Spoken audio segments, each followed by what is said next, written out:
C'est vous apprendre des trucs utiles et rigolos. Alors la typographie inclusive et les polices non binaires, c'est un petit peu la nouveauté, qui est plus si nouvelle que ça, mais malgré tout, dans l'univers visuel des graphistes et des typographes. Alors on parle de révolution typographique avec une police pour mettre tout le monde d'accord, donc une police véritablement inclusive. En 2020, un certain Tristan Bartolini de Genève crée une police qui s'appelle l'inclusif VE, donc, avec évidemment un point médian dans son nom, qui serait la première police dite épicène. Bon, soit. Il remporte le prix Art Humanité de la Croix-Rouge et on y trouve en fait des caractères qui sont des ligatures tout à fait non conventionnelles, comme le P mélangé avec un M de père et mère, le E avec un petit bout de E pour dévouer, dévouer, hommes et femmes qui prennent une forme à la limite de la lisibilité quand même, hein, si on regarde le premier mot de la deuxième ligne. Il faut un peu déchiffrer à ce stade ce qui se passe là-dedans.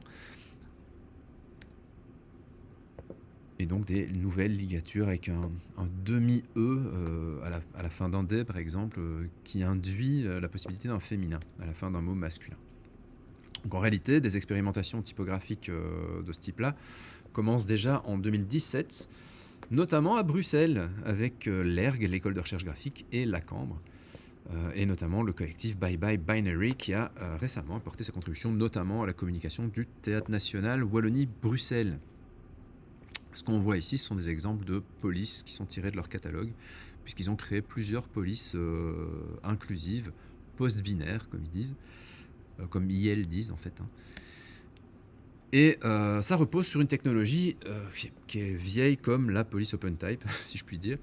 Donc pour ceux qui connaissent, ce sont des polices qui contiennent tout un tas de caractères optionnels, supplémentaires, complémentaires, qui permettent des substitutions automatiques. Donc certaines polices OpenType possèdent des jeux de caractères étendus, comme les petites capitales, les chiffres elzéviriens. Donc si vous avez suivi mon cours de typo, vous voyez un peu de quoi il s'agit. Et dans ce cas-ci, des ligatures et des formes positionnelles intéressantes. Par exemple, dans cette phrase « This stays efficient », vous avez un TH qui est une paire de lettres très fréquente en anglais, avec un T majuscule et un H. On le retrouve dans tous les articles, the ou the, dans this, that, etc. Therefore aussi dans plein d'autres mots. Et puis ici, vous avez le FF suivi du I, donc dans efficient. FF, c'est traditionnellement une paire de lettres qu'on va avoir tendance à ligaturer. Autrefois, pour des raisons techniques en typographie, on faisait en sorte que les caractères soient plus solides. Et par la suite, eh bien, on a conservé cette habitude parce qu'on trouve ça finalement plus élégant. Et on va voir comment. Les ligatures et certains remplacements de caractères sont automatisés en fonction du contexte. Ils se basent sur les caractères environnants. Et donc vous avez ici, par exemple, le TH, qui est, je les ai en plus gros ici. Donc le TH, quand le programme rencontre cette paire de lettres, il va remplacer le T et le H par un seul caractère, qui est le TH ligaturé, avec donc la terminale du T qui commence avec l'apex du H minuscule. Le ST, on peut obtenir un ST ligaturé si on le souhaite. Évidemment, ce sont des remplacements qui sont optionnels. Celui-là, ça rajoute une certaine élégance, mais c'est très subjectif. Et puis le FFI, où là, c'est presque systématique. On distingue entre les deux traverses des deux F un petit espace blanc là-bas qui n'est pas tout à fait gracieux.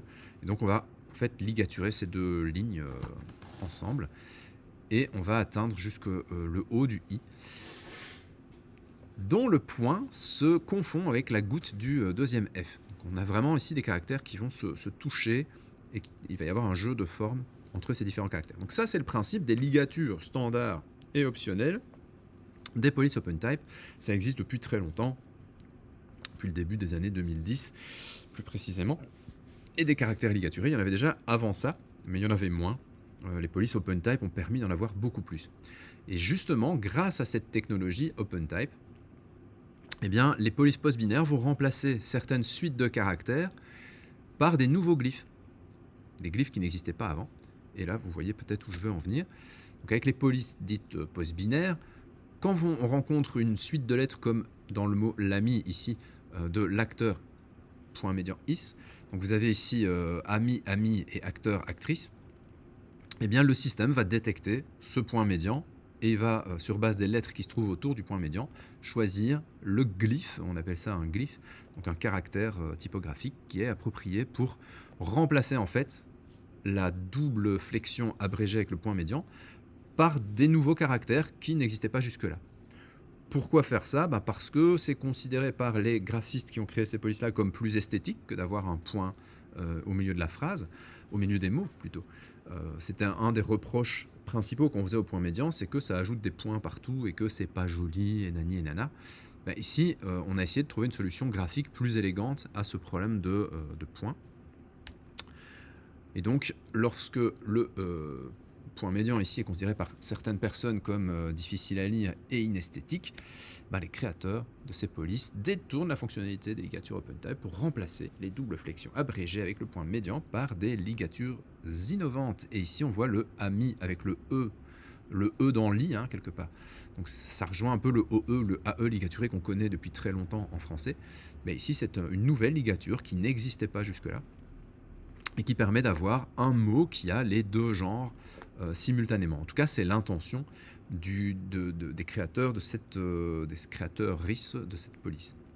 Pareil avec le mot actrice, où on voit que ici on a supprimé le point médian quelque part, mais on a une terminaison de mots qui est clairement différente d'un mot qui serait, j'ai envie de dire, normal. Donc si on avait un R normal suivi d'un I normal, suivi d'un C normal, suivi d'un E normal, ce serait juste un mot qui s'appellerait actrice. Mais ici, avec la présence de cette ligature très particulière, on sait, ça induit qu'il y avait un point médian et qu'en fait cette ligature remplace un point médian. Et donc c'est un mot, entre guillemets, post-binaire, parce qu'il contient à la fois le masculin et le féminin dans la façon dont il a été rédigé. L'objectif est avant tout politique, et dans le collectif Bye Bye Binary, elles insistent beaucoup là-dessus. Le but, c'est de visibiliser le féminin et le non-binaire dans l'espace culturel. Mais c'est aussi graphique, évidemment, donc ces polices s'efforcent de mieux intégrer les doubles flexions abrégées dans le texte. Et on revient au fameux mot un peu valise dont on parlait tout à l'heure, parce que finalement, acteur, actrice avec un point médian, si on enlève le point médian, ça fait actrice, et certaines personnes, dans les milieux LGBT féministes, plaident pour que ces mots apparaissent dans le langage courant, et pourquoi pas dans le dictionnaire. Et c'est également le cas des sites, à nouveau, comme celui de Paris Web, où on parle des oratrices, pour s'adresser aux orateurs et aux oratrices des conférences. Donc le fonctionnement est relativement simple. Les trois caractères I, point médian, E vont être automatiquement remplacés par cette nouvelle ligature IE dans la police Bye Bye Binary. De même, si on a une terminaison en EUR, point médian IS, on va avoir à ce moment-là ce glyphe nouveau qui apparaît. En vrai, ce qu'on substitue ici, c'est le R et ce qui suit par le nouveau glyphe RIS. Alors il y a d'autres exemples, comme les mots en IE et qui se convertissent au féminin en IR, mais avec un accent au féminin et pas au masculin. Donc ça a toujours posé un problème déjà à l'époque du point médian. Et la solution ici du collectif, c'est d'ajouter un accent sur le E, mais qui serait horizontal, pour indiquer qu'il est en quelque sorte facultatif au masculin, mais présent au féminin. Donc c'est une solution intermédiaire parce que ce type de terminaison, normalement, ne se présente pas avec un point médian. C'est justement un type de mot qu'on va éviter d'abréger avec un point médian pour la raison que j'ai citée, qui est celle de l'accent qui n'est présent que dans la forme féminine. Alors pour les personnes qui n'ont pas accès au point médian facilement, je vais dire, sur leur clavier, c'est-à-dire principalement les personnes qui utilisent un PC Windows, on peut utiliser le double point, donc 2 points, successivement, pour que la police remplace automatiquement ces 2 points par un point médian. En français, on ne devrait jamais mettre 2 points à la suite l'un de l'autre en typographie, vous l'avez vu pendant le cours, pas plus que 3 d'ailleurs. Mais donc, si on devait taper point avec une police post-binaire, eh bien, le système remplacerait automatiquement ces 2 points par un point médian. Ce qui veut dire que si je tape i.e, il va d'abord me remplacer les 2 points par un point médian, et ensuite il va me remplacer l'ensemble par le fameux glyphe qu'on voit tout à fait en haut à droite ici. Donc visuellement, ça donnera ceci sur des sites ou des textes qui utilisent ces polices-là. Pour le moment, on en voit beaucoup sur des sites internet, évidemment, académiques et autres, avec des linguistes, typographes, auteuristes militantes, et non pas pour qui elles nous montrent le chemin, mais pour nous faire découvrir des richesses et possibles, ces nouveaux horizons, du moins c'est eux qui, elles, avaient déjà entreaperçu. Voilà, on voit ici le fonctionnement de ces caractères, et le texte original qui a été tapé pour obtenir ces mots-là, le voici, avec donc là les points médians. Auteur is, militant te, i, l, c'est le ux, qui, elle, et entreaperçu e. Donc la combinaison de glyphes qui emploient des points médians sont remplacés par les ligatures qui étaient jusque-là inédites. Mais le problème, c'est que certaines de ces ligatures sont inutiles. Par exemple, pour Yel, on n'a pas besoin de ligaturer le IE de Yel, puisque Yel est devenu un vrai mot qui est présent dans le dictionnaire. Donc ça, on peut se poser la question de l'intérêt. Et ça ne respecte pas certaines règles qui sont communément établies depuis récemment, en fait, depuis les débuts de l'écriture inclusive, en vrai, et du point médian. Par exemple, auteur, autrice, auteur-ris, c'est normalement un R de part et d'autre du point médian, pour des questions dans lesquelles je rentrerai plus tard. Mais donc ici, en fait, il faut commettre une erreur dans la façon d'écrire auteur-ris avec un point médian pour obtenir le bon glyphe dans la version nouvelle police. Donc ça, c'est encore pour moi un petit souci, parce que ça force à ne pas respecter certaines règles qui ont été édictées pourtant par les gens qui mettent en avant l'usage du point médian.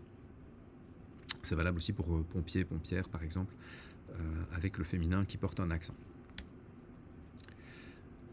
Alors l'objectif de ce genre de police, c'est de dégenrer, ou plutôt de bigenrer la langue française, puisqu'on fait coexister le masculin et le féminin dans le même mot, permettent aussi de remplacer le point médian, qui est l'objet de toutes les critiques, par des nouveaux glyphes qui se veulent mieux intégrer visuellement dans le texte que le point médian.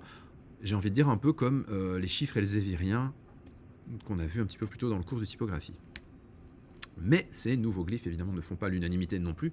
Donc il y a des détracteurs du point médian, il y a aussi des détracteurs des polices inclusives.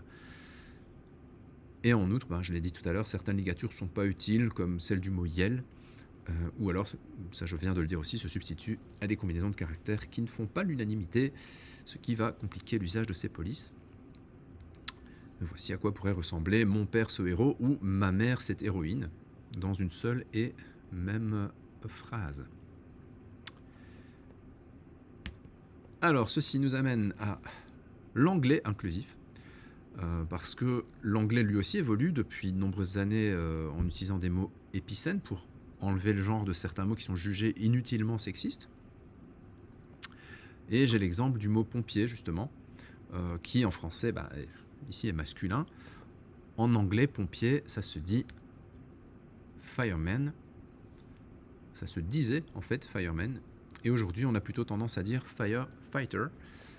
Autrement dit, un soldat du feu ou un guerrier du feu.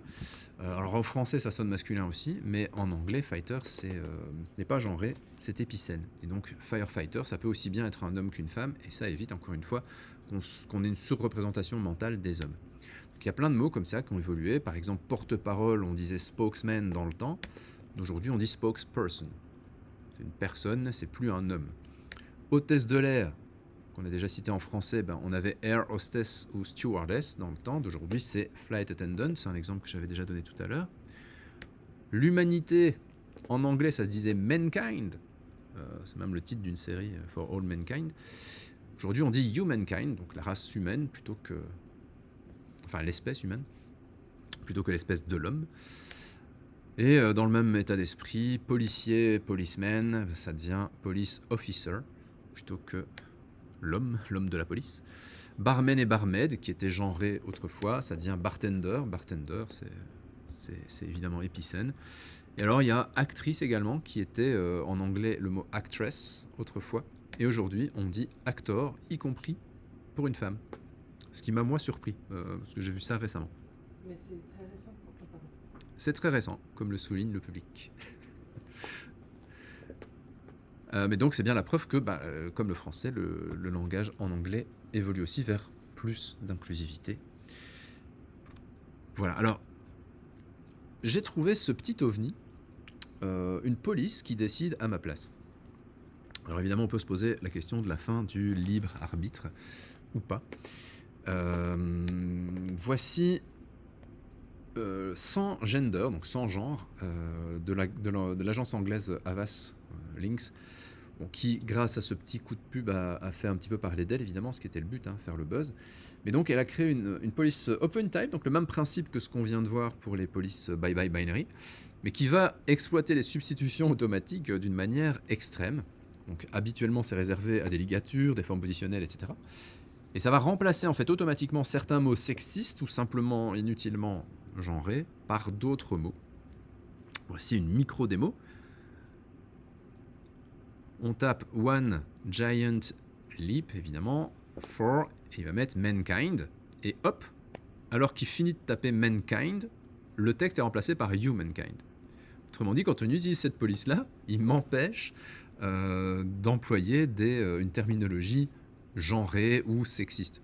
Donc il va remplacer des mots par d'autres, et c'est tout un tas d'exemples qu'on peut voir ici, par exemple, et leur pub que vous voyez ici, hein, Kill Mother Nature, bah, mère nature, c'est inutilement genré, donc ils vont supprimer le mot mother de nature en fait. Donc ça deviendrait kill nature, kill nature. Des mots comme housewife, ça disparaît aussi. Je ne sais plus par quoi ils l'ont remplacé, mais je ferai la démo tout à l'heure. Malheureusement, évidemment, ça ne fonctionne qu'en anglais, parce que c'est une police qui va en fait analyser les mots qu'on tape et qui va les remplacer par d'autres à la volée, en cours de frappe. Voilà, je vous ferai une petite démo dans Illustrator.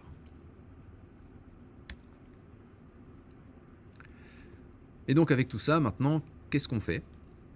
Et là, la question qui va se poser, c'est dans quel contexte est-ce qu'on se trouve en fait? On peut imaginer principalement actuellement 3 contextes majoritairement. Un contexte assez classique, administratif, officiel, formel, institutionnel, commercial, que sais-je. Un contexte plutôt féministe et ou informel. Et un contexte clairement identifié LGBTQIA+, où là on va peut-être aller plus loin dans les expressions de genre ou de non-genre. Alors dans le premier, évidemment, on va avoir recours aux métiers féminisés, hein, c'est presque devenu la loi. On va utiliser la double flexion aussi souvent que possible, éventuellement abrégée, mais de préférence en toutes lettres. Les termes épicènes, qu'on a vus en long et en large, et la neutralisation, donc par exemple, remplacer les droits de l'homme par les droits humains. On va faire un usage raisonné du point médian. Je préciserai ce qu'on entend par un usage raisonné juste après. Et on va éviter les néologismes, c'est en tout cas les dispositions qui sont conseillées par le Haut Conseil à l'égalité entre les femmes et les hommes et la Fédération Wallonie-Bruxelles. Dans un contexte féministe et informel, on va bien sûr faire au moins la même chose que dans le contexte plus classique. On va en plus utiliser davantage le point médian. Et on va ne pas trop se priver d'utiliser les néologismes les plus courants, donc les yel, les celle, les touste, etc., qu'on verra moins dans un contexte plus classique actuellement, du moins. C'est dans le milieu féministe et plus informel qu'on les voit apparaître le plus souvent. Et c'est bien, parce qu'à force de les voir dans un milieu, un contexte informel, ils passeront, on l'espère, dans le langage courant, et ils pourront switcher déjà dans le contexte classique. C'est en tout cas l'esprit. Et dans le contexte LGBTQIA+, ou cuir si vous préférez, eh bien on reprend évidemment les mêmes, donc les métiers féminisés, les doubles flexions, les termes épicènes, la neutralisation et le point médian. Et on va en plus pouvoir utiliser bien entendu les néologismes qu'on a vus, hein, neutres et inclusifs, et aussi, pourquoi pas, les fameuses ligatures de Bye Bye Binary et des autres polices du même style, qui vont petit à petit transformer l'aspect des mots. Et de nouveau, plus on en verra, et plus ça va verser dans les autres contextes, et plus ça deviendra, disons, un usage fréquent. Ça va devoir se faire par petites touches probablement, c'est pas du jour au lendemain qu'on va forcer tout le monde à utiliser les polices non binaires, parce que c'est un peu technique d'une part, c'est un peu compliqué, et qu'il faut vraiment le vouloir, mais petit à petit, ça pourrait finir par percoler. Alors, petit retour sur les métiers féminisés, très rapidement. Dans tous les cas, il est toujours préférable de féminiser les noms des métiers, donc dans tous les contextes, de même que les articles des épicènes quand il s'agit de femmes, même l'Académie française est d'accord depuis pas très longtemps. Donc le rédacteur en chef, la rédactrice en chef, pas de question là-dessus. Parfois, vous verrez la rédac chef. À ce moment-là, on va féminiser chef. Mais ici, c'est en chef. Donc, en chef, ça veut dire en tête, en gros. Donc ici, il n'y a pas de raison de féminiser chef. Le juge d'instruction, la juge, évidemment, c'est un épicène, donc l'article change. Monsieur le ministre, madame la ministre, sans trop de surprise. Le ou la secrétaire d'État. Le sénateur, la sénatrice. Et puis, on a un auteur, un écrivain et une auteure ou une autrice. On se souvient qu'on va peut-être préférer autrice parce qu'il s'éloigne davantage à l'oral du masculin. Parce que un ou une auteure, ça sonne pareil. Une écrivaine. Et la fameuse sapeur-pompière, c'est les exemples que j'avais déjà donnés un peu plus tôt dans le cours. Deuxième point, français-française ou française-français, le recours au doublé. Donc pour visibiliser les femmes, on peut opter pour la double flexion. C'est parfois long, c'est parfois répétitif, certes. Les règles grammaticales sont toujours d'application. Au pluriel, le genre neutre ou mixte prend la même forme que le masculin. Ce sont, à nouveau, les recommandations officielles. Quand on dit les Françaises et les Français sont appelés aux urnes, appelé va rester au masculin. Le masculin générique, le masculin neutre, si vous voulez, enfin le pluriel neutre. Mais comme je le disais tout à l'heure, dans les Françaises et les Français, on a déjà précisé qu'il y avait des femmes. Donc c'est pas nécessaire de répéter les adjectifs aussi. À partir du moment où on a dit les Françaises et les Français, le Haut Conseil, par exemple, reconnaît que le travail est fait, finalement. On a visibilisé les femmes. Et donc, ce n'est pas nécessaire d'alourdir inconséquemment le reste des phrases. Les travailleurs et les travailleuses du secteur tertiaire, celles et ceux qui le souhaitent seront invités. Donc, de nouveau, invité restera au masculin. Ici, rien n'empêche, dans un contexte un petit peu plus informel ou féministe, voire même petit à petit institutionnel, d'ajouter un point médian entre le « et le « s ». Ça finira probablement par se faire. Mesdames et messieurs les ministres, bonjour à toutes et tous. Et les auteurs et les autrices sont entrés en grève. Donc, quelques exemples qui sont assez similaires. On utilise aussi des termes épicènes ou collectifs. Les termes épicènes, eux, plutôt que de visibiliser le féminin, ils effacent le caractère strictement masculin de certains mots en optant pour une forme indifférenciée. Donc on est plus dans la neutralisation ici. Par exemple, les célèbres diplomates se sont rendus à l'ambassade. Sont-ils des hommes, sont-elles des femmes ? C'est impossible de le dire quand on lit cette phrase. Efficace, les juges ont pris le parti des victimes. De nouveau, il n'y a aucune marque de masculin ou de féminin dans cette phrase. Les juges sont des hommes ou des femmes. Dans tous les cas, ils sont efficaces. C'est épicène. Au masculin comme au féminin, ça se dit de la même manière. Et les victimes, c'est pareil. Ça peut être des hommes, ça peut être des femmes. La fête des secrétaires a lieu en avril. On ne sait pas. Les enfants sages, c'est pareil. Mes parents s'appellent Dominique et Camille. Bonjour tout le monde, pardon, j'ai oublié celui-là. Dominique et Camille, j'ai choisi ces deux prénoms-là parce qu'ils sont aussi épicènes. Il existe quelques prénoms qui peuvent être attribués à la fois à un garçon et à une fille. D'ailleurs, certaines personnes qui souhaitent changer de genre se choisissent des prénoms épicènes justement à cette fin. Et enfin, tu es vraiment mon alter ego. Mon alter ego, ça peut être masculin comme ça peut être féminin. Si je dis à une fille qu'elle est mon alter ego, je dirais quand même mon alter ego. Et ça, c'est ce qu'on appellera le masculin euphonique. Donc, petite parenthèse acoustique, en français, il y a beaucoup de mots féminins qui commencent par une voyelle, comme une avocate ou l'adjectif amical, ou par un H muet, comme une histoire heureuse. S'ils sont immédiatement précédés d'un adjectif possessif singulier, comme mon, ton, son, ma tassa, eh bien, le possessif va adopter le masculin, entre guillemets, pour une raison strictement euphonique, autrement dit acoustique.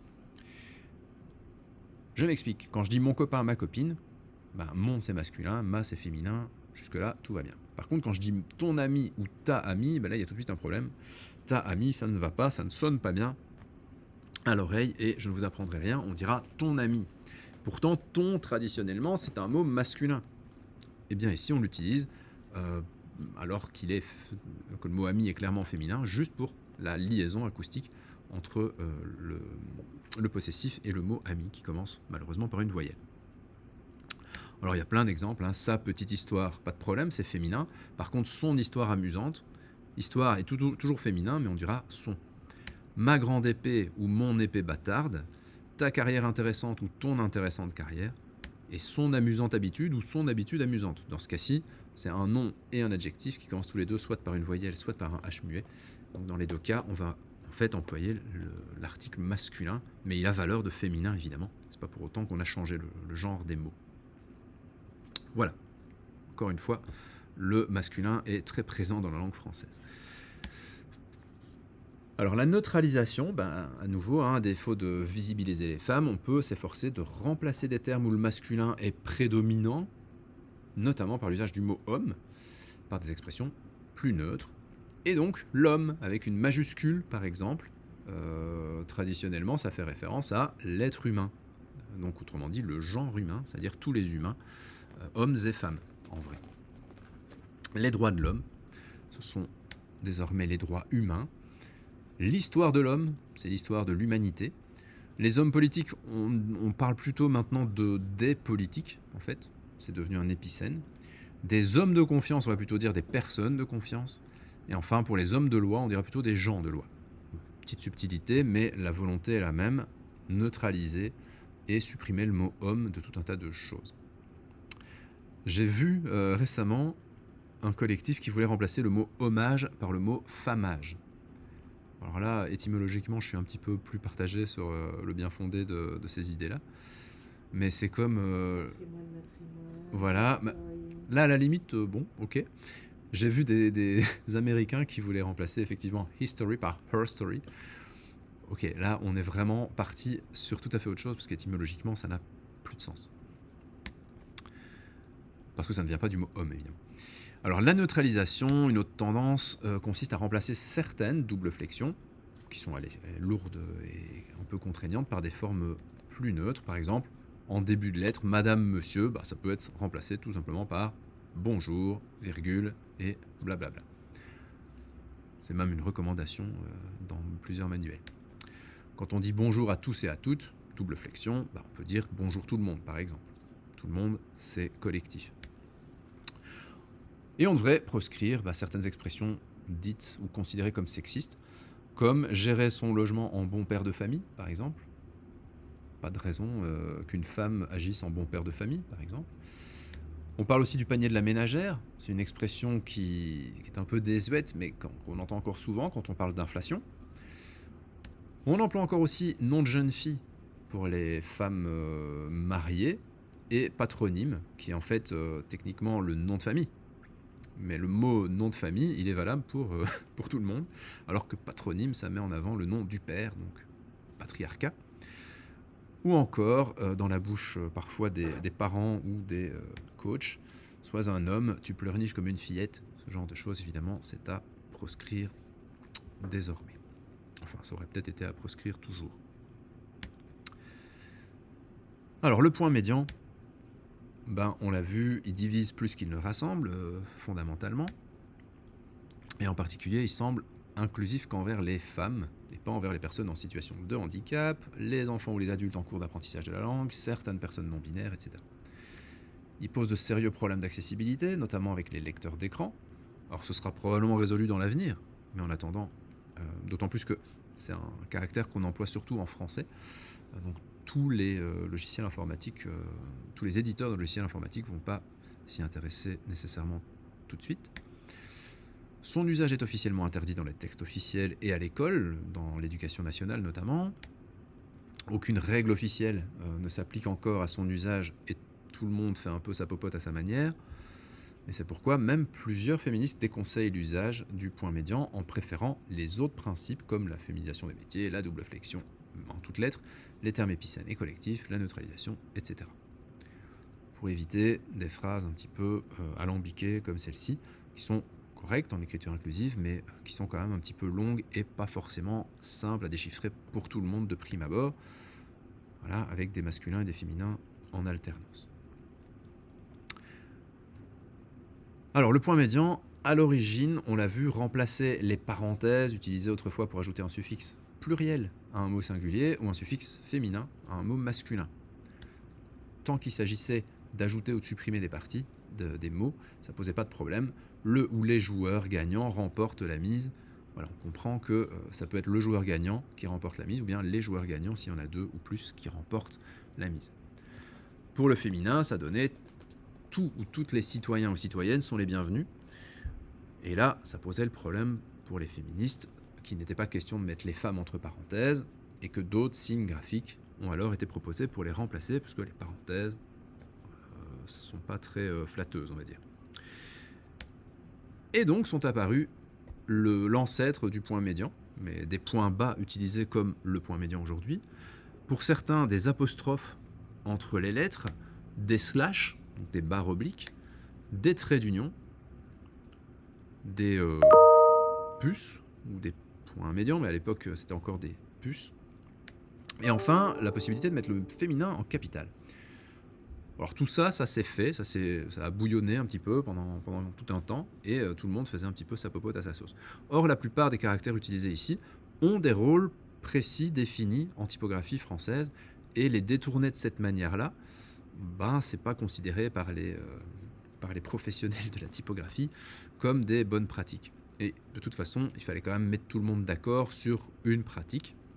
Et c'est là qu'est né le premier guide pratique, en France du moins, et en 2015, le fameux Haut Conseil à l'égalité entre les femmes et les hommes a publié son guide pratique pour une communication publique sans stéréotype de sexe. Il a été édité en 2015, le conseil lui-même datait de 2013, donc c'est relativement récent, à l'initiative du Premier ministre à l'époque. Donc ça introduit brièvement le principe des doubles flexions abrégées, pas encore avec un point médian, mais avec un point bas, comme on l'a vu tout à l'heure dans le guide. Et donc ça, c'est tiré de la page 15 du guide original de 2015. On trouve ces abréviations sur seulement 2 pages du guide, qui comporte 36 pages. Donc en fait, le point médian, c'est vraiment un détail dans ce guide. Et pourtant, c'est le point médian qui a cristallisé vraiment toutes les tensions au sujet de l'écriture inclusive. Et beaucoup de journalistes ont incorrectement réduit l'écriture inclusive à l'utilisation du point médian. Le fameux manuel scolaire polémique qui a mis le feu aux poudres en 2017, évidemment, s'inspire de ce guide-ci. Et c'est pour ça que les agriculteurs et les agricultrices utilisaient des points bas dans cette abréviation.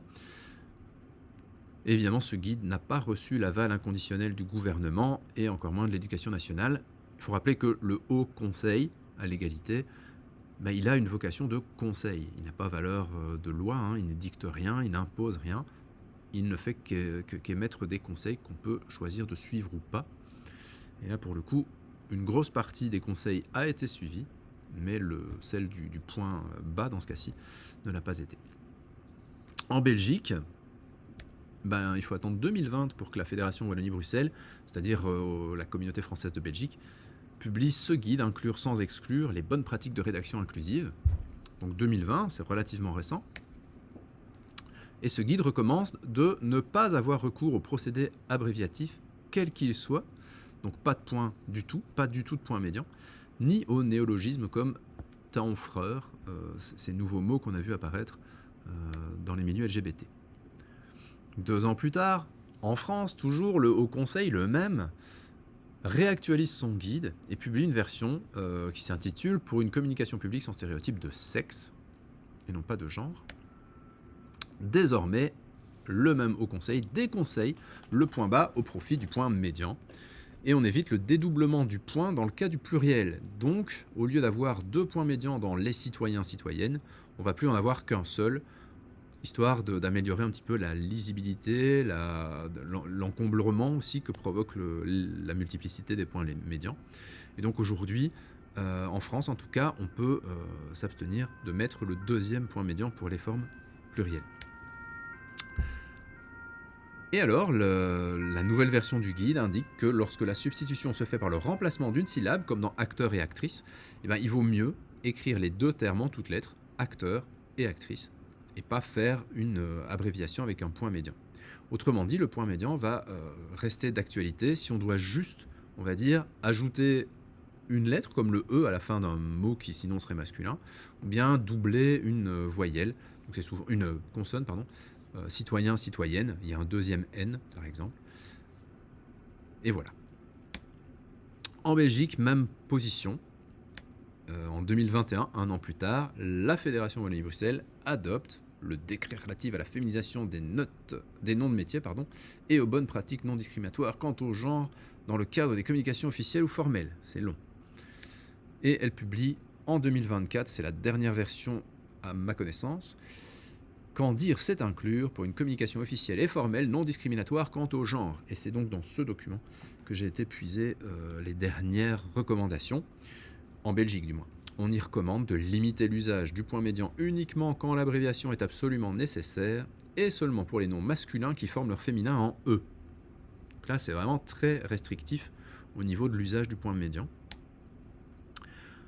En France comme en Belgique, donc, on utilisera le point médian avec parcimonie, que le moins souvent possible. Le principe de base, c'est qu'à la racine du mot, on ajoute le point médian et le suffixe. Pour certains mots, c'est très facile. Client, cliente, citoyen, citoyenne, on ajoute un deuxième N, chef ou chef. Voilà, ce genre de choses, c'est peu coûteux. Dans le cas du pluriel, la recommandation actuelle en France est d'utiliser un seul point médian. C'est ce qu'on a vu tout à l'heure, donc quelques clients, clientes, un seul point médian, citoyen, citoyenne, chef, chef. En Belgique, par contre, la Fédération Wallonie-Bruxelles autorise les deux formes, donc on peut encore voir en Belgique ceci. Personnellement, je déconseille, je préfère qu'on s'aligne sur la France, mais là c'est une préférence personnelle. Je trouve que c'est moins encombrant d'avoir un seul point médian que d'en avoir deux, tout simplement. Alors le point médian peut être utilisé quand le féminin se forme en E et éventuellement précédé de consonnes dédoublées, comme on l'a vu tout à l'heure, donc adhérent, adhérente, élu, élu, retraité, retraité, mais aussi professionnel, professionnel, technicien, technicienne et chef, chef. Puis vous avez ingénieur, ingénieur, professeur, professeur, auteur, auteur, pourquoi pas. Les autres mots en heure, et c'est là que ça devient touchy, parce qu'on les abrégeait autrefois avec le point médian. Les autres mots en heure qui forment leur féminin en euse, ris ou eures, ben ceux-là, on ne se contente pas de leur ajouter un e. Et donc, aujourd'hui, en France comme en Belgique, ils ne devraient jamais être abrégés selon les guides actuels. Ce qui veut dire qu'on va utiliser la double flexion en toutes lettres. On ne va plus écrire les instituteurs RIS comme on pouvait le faire autrefois, mais utiliser les instituteurs et les institutrices en toutes lettres, aussi bien verbalement qu'à l'écrit. Alors c'est plus long, certes, mais c'est considéré aujourd'hui comme préférable. Évidemment, c'est quelque chose qui pourrait s'inverser si le mot institutrice sans le point médian devenait un petit peu plus populaire, et donc oratrice, influenceuse, formatrice, etc. Donc toutes les formes combinées qui pourraient voir le jour à l'avenir. Un influenceur, une influenceuse, on dira un influenceur ou une influenceuse et non pas une abréviation avec un point médian. Alors c'est pareil pour tout un tas d'autres mots comme les mots en if, ive qui vont subir le même traitement. Les juifs, juives, on ne l'abrège plus avec le point médian, on dira les juifs et les juives. Sportif, sportive, pareil, un sportif ou une sportive, ou les deux. Des créatifs, des créatives, voilà. Les mots en ER qui forment leur féminin en R avec un accent grave, ça divise. Et là, en France et en Belgique, on n'est pas d'accord. Donc le Haut Conseil à l'égalité français autorise le point médian, parce que selon eux, c'est pas grave, on comprend quand même le sens du mot. Alors qu'en Fédération Wallonie-Bruxelles, on l'interdit parce que ça changerait la graphie du féminin ou du masculin. Donc moi, j'aurais tendance à éviter le point médian et privilégier la double flexion, tout simplement. Donc en France, on peut faire usager, usagère, infirmier, infirmière, policier, policière. Moi, ça me choque de ne pas voir l'accent grave dans ce mot-là, mais c'est autorisé en France. En Belgique, on interdit ce genre de graphie, avec ou sans accent. Donc ça ne se fait plus en Belgique. Et donc chez nous, ce qu'on devrait faire, c'est usager ou usagère, infirmier ou infirmière, policier ou policière, comme si les mots avaient des terminaisons radicalement différentes. Ce qui, en vrai, est le cas. Alors l'accord, encore un sujet qui divise, on en a déjà beaucoup parlé, aujourd'hui, le consensus, c'est que les adjectifs qui qualifient des doubles flexions abrégées, ou pas d'ailleurs, peuvent aussi employer le point médian s'ils s'y prêtent, évidemment. Donc on pourrait écrire les lauréats, lauréates seront félicités, félicités par le président. Ça s'y prête parce qu'il s'agit de rajouter un E et pas de changer la fin du mot. Les amis, vous êtes génial et géniaux. Là par contre, la terminaison de génial au masculin et au féminin est trop différente pour utiliser le point médian. Il ne s'agit pas de rajouter un E. Donc les amis, vous êtes génial et géniaux. On écrira génial et géniaux en toutes lettres dans ce cas-ci. On peut aussi utiliser la bonne vieille règle du masculin générique et dire les amis, amis, vous êtes géniaux. Tout ça, c'est correct. Si la double flexion du substantif, donc le nom, n'est pas abrégée, alors l'adjectif pluriel qui la suit utilise le genre neutre, autrement dit le genre non masqué, qui est identique au masculin.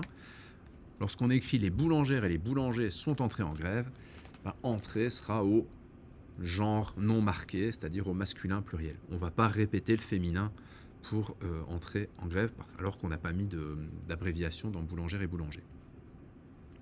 Pareil avec les étudiantes et les étudiants sont invités à s'inscrire. On ne va pas ici utiliser de point médian sur invité, parce que étudiante et étudiant est composé en toutes lettres.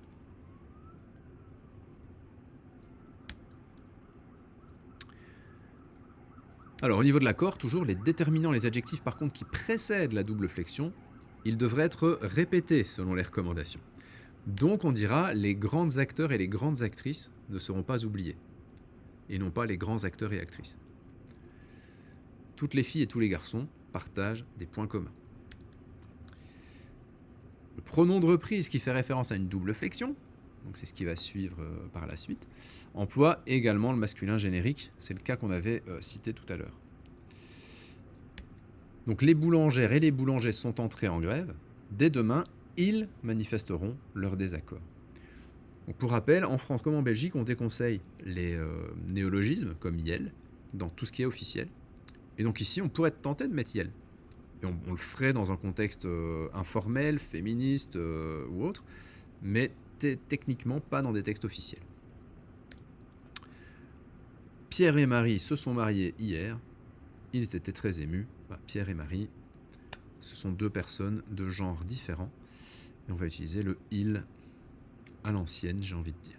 Alors ça fait pas plaisir à tout le monde, mais c'est la position qui a été adoptée des deux côtés de la frontière.